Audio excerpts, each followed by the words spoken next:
इस ताल्लुक से मेरे भाई और मेरी बहनें, बाज लोगों को ये देखा जाता है कि वो तिलावत कर रहे होते हैं और उनकी जुबान हिलती ही नहीं है, बिल्कुल दिल ही दिल में तिलावत कर रहे हैं।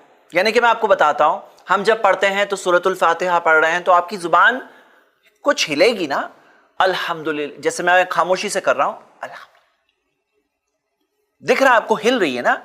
तो बाज लोग पढ़ रहे हैं कुछ भी नहीं।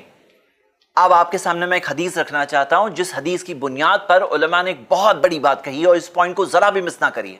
अल्लाह के रसूल मोहम्मद सल्लल्लाहु अलैहि वसल्लम ने फरमाया, ला यज़ालु लिसानुका रुतबम मिन ज़िक्रिल्लाह, तुम्हारी जुबान अल्लाह के जिक्र से गीली रहे। मतलब अल्लाह का जिक्र जब हम करते हैं तो उससे हमारी जुबान गीली रहे। जुबान गीली कैसे रहेगी?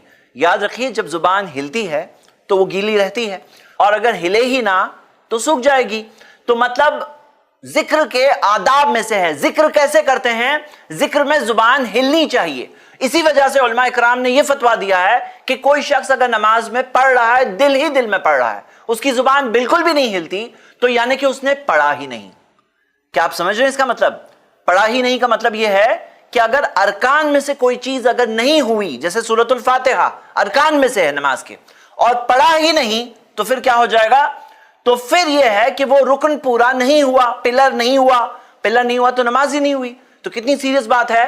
तो खास ख्याल रखिए, ऐसे धोखे में ना पड़ जाइए कि जिसके अंदर खामोशी से आदमी दिल ही दिल में उसे लग रहा है मैं तो पढ़ रहा हूं। ये तरीका नहीं है, जुबान हिलनी चाहिए जिक्र में।